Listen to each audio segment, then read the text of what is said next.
Hello viewers, welcome back to my channel. Hotel style bread chilli வீட்ல ஈஸியா எப்படி செய்யலாம்னு பார்க்கலாம். அதுக்கு முன்னாடி இந்த சேனலை சப்ஸ்கிரைப் பண்ணாதவங்க கீழ இருக்க ரெட் கலர் பட்டனை பிரஸ் பண்ணி சப்ஸ்கிரைப் பண்ணிக்கோங்க. பக்கத்துல இருக்க பெல் ஐகானை மறக்காம கிளிக் பண்ணிக்கோங்க.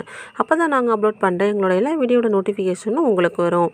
வாங்க வீடியோக்குள்ள போகலாம். நான் இன்னைக்கு 10 bread slice வந்து எடுத்து வச்சிருக்கேன். ஃபர்ஸ்ட் நம்ம bread வந்து நல்லா ரோஸ்ட் பண்ணிக்கலாம்.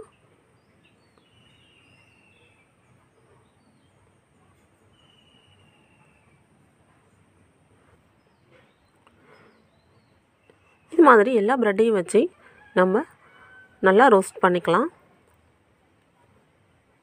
கொஞ்சமாக வந்து இப்போ ஆயில் சேர்த்துக்கலாம்.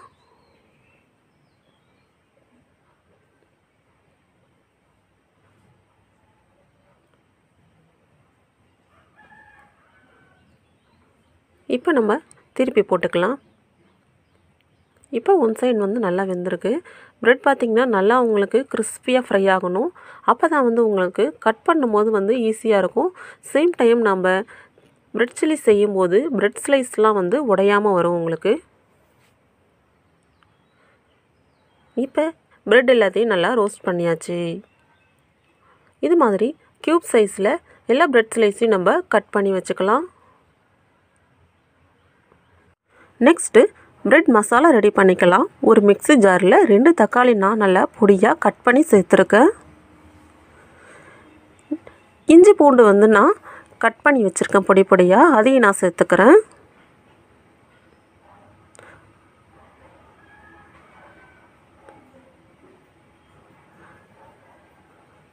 நெக்ஸ்ட்டு தயிர் வந்து ஒரு குழி கரண்டி அளவு சேர்த்துக்கிறேன். நெக்ஸ்ட்டு மிளகாய்த்தூள் 1 டேபிள் ஸ்பூன் ஆட் பண்ணிக்கிறேன். மல்லித்தூள் 1 டேபிள் ஸ்பூன் ஆட் பண்ணிக்கிறேன். இதில் கொஞ்சமாக தண்ணி சேர்த்து நல்லா ஃபைன் பேஸ்ட்டாக நம்ம அரைச்சி எடுத்துக்கலாம். நெக்ஸ்ட்டு ஒரு பேனில் கொஞ்சமாக வந்து ஆயில் சேர்த்துக்கலாம்.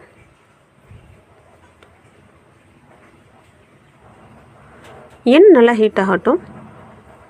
பெருஞ்சீரகம் கொஞ்சமாக சேர்த்துக்கிறேன். நல்லா ஃப்ரை ஆகட்டும். நெக்ஸ்ட்டு வெங்காயம் பார்த்திங்கன்னா நான் வந்து ஒரு 5 வெங்காயம் நல்லா பொடியாக கட் பண்ணி வச்சுருக்கேன். இப்போ நம்ம இதை நல்லா ஃப்ரை பண்ணிக்கலாம். வெங்காயம் நல்லா ஃப்ரை ஆனால் தான் நல்லா கிறிஸ்பியாக டேஸ்ட்டாக இருக்கும் உங்களுக்கு. நெக்ஸ்ட்டு கொஞ்சமாக கருவேப்பிலை சேர்த்துக்கிறேன். ஆனியன் நல்லா ஃப்ரை பண்ணிக்கலாம். நெக்ஸ்ட்டு நம்ம அரைச்சி வச்சுருந்த அந்த மசாலா பேஸ்ட்டை வந்து சேர்த்துக்கலாம்.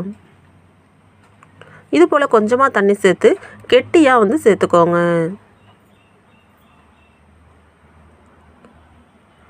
நெக்ஸ்ட்டு 1/2 டீஸ்பூன் கரம் மசாலா வந்து சேர்த்துக்கிறேன். 1/4 டீஸ்பூன் மஞ்சள்தூள் சேர்த்துக்கலாம்.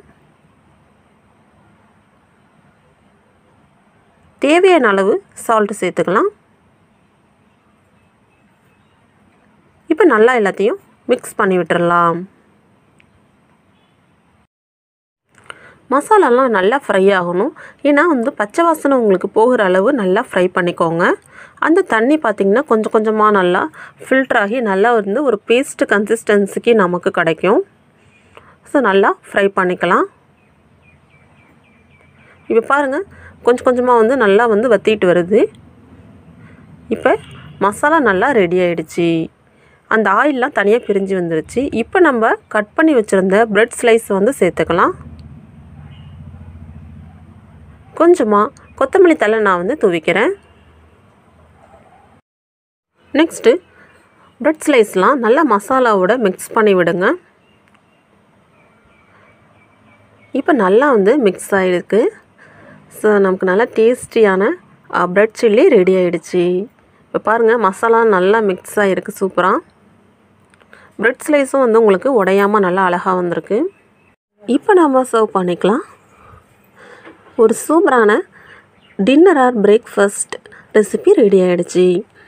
ஈவினிங் டைமிங்லேயும் நீங்கள் காஃபி டீக்கோடு இதை வச்சு சாப்பிடும்போது செம்ம காம்பினேஷனாக இருக்கும்.